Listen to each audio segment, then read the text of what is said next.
السلام علیکم ناظرین، آپ دیکھ رہے ہیں پروگرام ملاقات میں میں آج موجود ہوں تحصیل ہارون آباد میں۔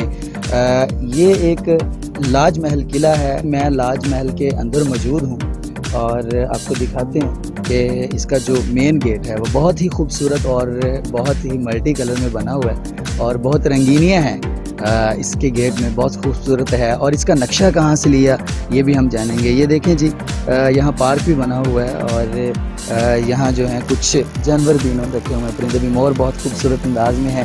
تو اس کے علاوہ فلاور جو ہیں رنگا رنگ، اور دیوار اس کی کچی ہے۔ یہ بھی ان سے جانیں گے کہ اس کی کیا وجہ تھی، کہ دیوار جو ہے وہ کچی رکھنے کی آخر وجہ کیا تھی، یہ بھی ہم آگے جا کے ملاقات کریں۔ ناظرین، اب میں موجود ہوں تاج محل کے آگے، ایک اور سٹیپ ہے جہاں یہ سٹنگ کا ماحول ہے۔ یہاں شام کو یا سردی میں جب دھوپ نکلتی ہے تو یہاں ان کی فیملی بیٹھتی ہے۔ اور اس کے علاوہ ان کو جو ہے جانور پالنے کا میرا خیال ہے کہ بہت شوق ہے، کیونکہ یہ جو مجھے نظر آ رہا ہے سامنے، پورا انہوں نے چڑیا گھر جو ہے وہ ڈیزائن کیا ہوا ہے۔ تو کون کون سے پرندے انہوں نے رکھے ہوئے ہیں یہ بھی ہم ان سے جانیں گے۔ تو یہ میرا کیمرہ مین دکھائے گا کہ یہاں جو ہے پرندے بڑے شوق سے رکھے ہوئے ہیں انہوں نے، مور ہے اور اس کے علاوہ اور بھی کافی سارے پرندے ہیں۔ تو جی ناظرین، یہ جھولے ہیں، یہ بچوں کے لیے ہیں، پرندوں کے لیے ہیں، لیکن یہ بھی ان سے ہم جانیں گے۔ یقیناً یہ بچوں کے لیے ہیں یہ ساری چیزیں۔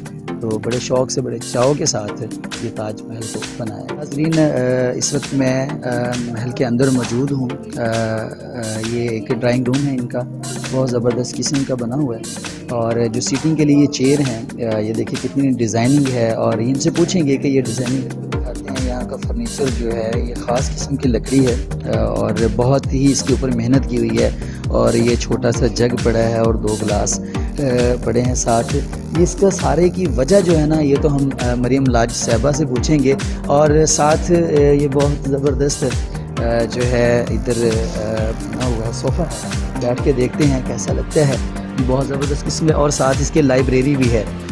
میرا خیال ہے کہ مریم لاج صاحبہ کو بہت شوق ہے پڑھنے کا، اور بہت اچھی انہوں نے بکس بھی رکھی ہوئی ہیں۔ یہ ان کی اپنی لائبریری ہے۔ جو کتابوں سے پیار کرتا ہے نا، وہ کبھی دکھی نہیں ہوتا، سیڈ نہیں ہوتا۔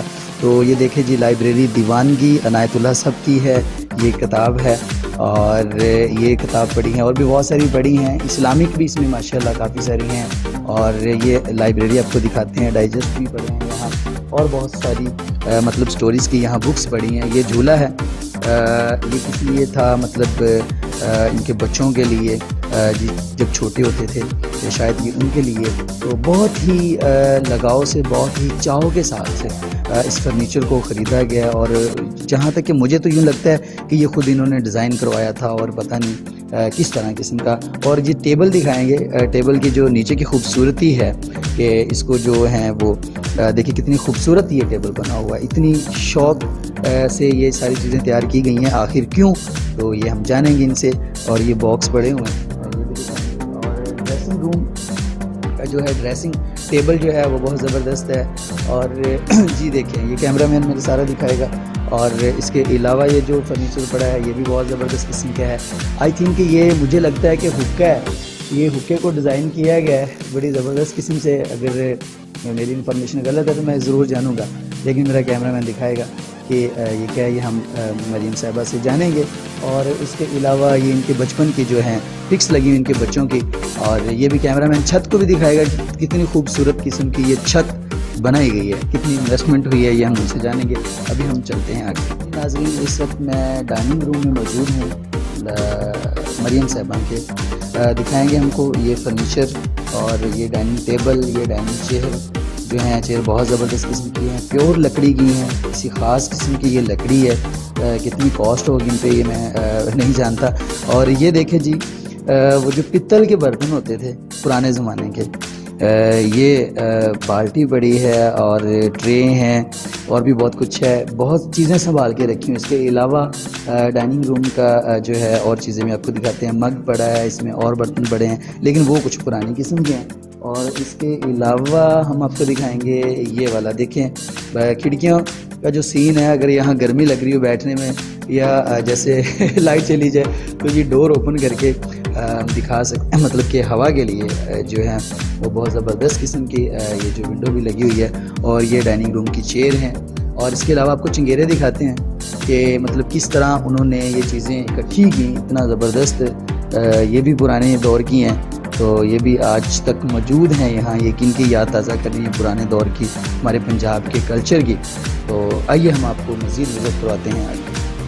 تو جی ناظرین، آپ کو وزٹ کروایا لاج محل. تو ملاقات پروگرام میں اب ملاقات کروائیں گے جو مالکہ ہیں مریم لاج اس محل کی. تو آئیے ان سے پوچھتے ہیں، ان سے ملاقات کرواتے ہیں. جی السلام علیکم. جی وعلیکم السلام، کیسے ہیں آپ؟ جی الحمدللہ میڈم، بہت شکریہ آپ نے ہمیں وقت دیا.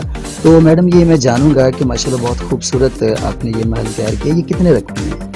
یہ 3 ایکڑ میں. ہاں جی، 24 کنال مطلب. ٹھیک ہے. اس کا نقشہ آپ نے خود ڈیزائن کروایا یا کسی سے آپ نے نقشہ لیا؟ مزے کی بات ہے بھائی یہ کہ اس کا نقشہ کدھر بھی نہیں ملے گا آپ کو. کسی آرکیٹیکٹ سے ہم نے اس کا نقشہ نہیں لیا. اس کو صرف ہاتھوں اور پاؤں سے ناپ کے ہم نے اس کے سائزز لیے ہیں. تو اپنے ذہن کی سکیچنگ تھی جو مطلب جو آپ وجود میں آیا چیز. تو اس کی کبھی بھی کوئی آرکیٹیکٹ اس چیز میں شامل نہیں ہے اور نہ ہی ہم نے کبھی نقشہ لیا. میڈم ہر ایک عمل کے پیچھے رد عمل ہوتا ہے. یہ آپ نے محل کی جو دیواریں کچی رکھی ہیں اس میں کیا راز ہے؟ اس میں راز یہ بتاؤں کہ بیسیکلی میری نیچر، اگر میری نیچر ماڈرن ہوتی تو میں ادھر کوٹھی بناتی، ٹھیک ہے، بنگلہ بناتی. تو میری نیچر بائی برتھ جو ہے سمپلسٹی ہے. تو میں سمپل چیزوں کو پسند کرتی ہوں. تو دیواروں کو بھی کچا رکھنے کا، جہاں ادھر اندر اتنا خرچہ ہو گیا ہے تو دیواروں کو بھی کچا رکھنے کا مقصد صرف یہ تھا کہ کوئی سادگی نظر آئے، کوئی اپنائیت نظر آئے، مٹی کی خوشبو نظر آئے.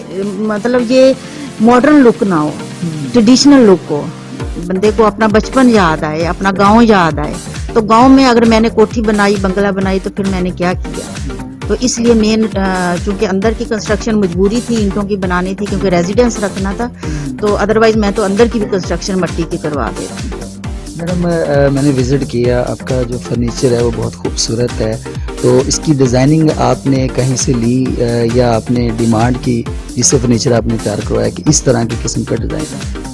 اس میں یہ ہے کہ اسپیسیفک جس جگہ سے، جیسے یہ موڑے آپ جن پہ بیٹھے ہیں تو یہ ایبٹ آباد کا پنیا جگہ ہے تو ادھر کی ہے. تو مزے کی بات ہے کہ یہ گدے کے بالوں کے برش سے یہ کام ہوتا ہے. پاکستان میں کدھر سے بھی یہ کام نہیں ملے گا. اب ڈرائنگ روم میں جاؤ کہ آپ کو سواتی فرنیچر نظر آئے گا. وہاں جو چارپائیاں پڑی ہوئی اور 150 سال پرانی ہیں ایگزیکٹ، مینز کہ اس میں کوئی جھوٹ والی بات نہیں ہے. جو ادھر ان کے جرگے ہوتے تھے، سردار ہوتے تھے، ان چارپائیوں پہ بیٹھ کے فیصلے کرتے تھے. تو وہ اسپیسیفک سواد سے منگائی گئی ہیں. ایون جھولا دیکھو گے وہ بھی اتنا ہی پرانا ہے. چنیوٹی سامان ہے، گجراتی سامان ہے، پنجابی ہے. کراچی کا کلچر مجھے اتنا نہیں ملا تو میں نے پھر وہ کچن کی کیبنٹ ہے وہ سندھی اجرک کی میں نے شیٹ کے لگوا لی. مطلب مجھے کچھ بھی ماڈرن نہیں چاہیے تھا. تو میں نے کوشش کی کہ ہر جگہ کا کلچر، جب میرا ڈرائنگ روم ہے تو وہ آپ کو KPK کا کلچر دے گا. ادھر آئیں گے تو آپ پنجاب میں آ جائیں گے، اندر جائیں گے تو آپ سندھ میں چلے جائیں گے. تو مین یہ پاکستان سے ہی لیا گیا ہے. اپنے ذہن کو یوز ضرور کیا گیا ہے لیکن اس جگہ پہ جانا پڑا جس جگہ میں یہ چیز بنتی ہے. جب کوئی تفریح کے لیے آتا ہے جیسے میں تھا تو مجھے پاکستان کا پورا کلچر نظر آیا، وہاں بہت خوشی ہوئی. اس کے لیے میں آپ کا اپریشیٹ کرتا ہوں. یہ خیال کیسے آیا؟ کیونکہ میں نے ایسی چیز نہیں دیکھی تھی اور مجھے کچھ یونیک کرنے کا شروع سے ہی شوق تھا. ہلکے پھلکا میں کرتی بھی رہتی تھی. اگر میرا ایبٹ آباد کا بھی آپ وزٹ کریں تو ایبٹ آباد میں بھی آپ کو تقریباً ایسی چیزیں نظر آئیں گی لیکن وہ ایک کنال کا جیسے گھر ہوتا ہے تو اس سسٹم میں. لیکن میں اس کو اس طرح اسپریڈ نہیں کر سکی تھی جیسے میں چاہتی تھی. تو جیسے ہی میرے بچے ماشاءاللہ اپنے سیٹ اپ میں اپنے پاؤں پہ کھڑے ہوئے، مجھے تھوڑی ٹائم مل گیا فری، تو میں نے پھر اپنے اس چیز کو جو اسکیچ تھا میرے ذہن میں ادھر آ کے میں نے اس کو اپلائی کیا. جب آپ یہ محل تیار کر رہی تھی کوئی رکاوٹ آئی ہو؟ کسی فیملی میں سے کسی بچے نے کہا ہو کہ مما یہ نہ کریں؟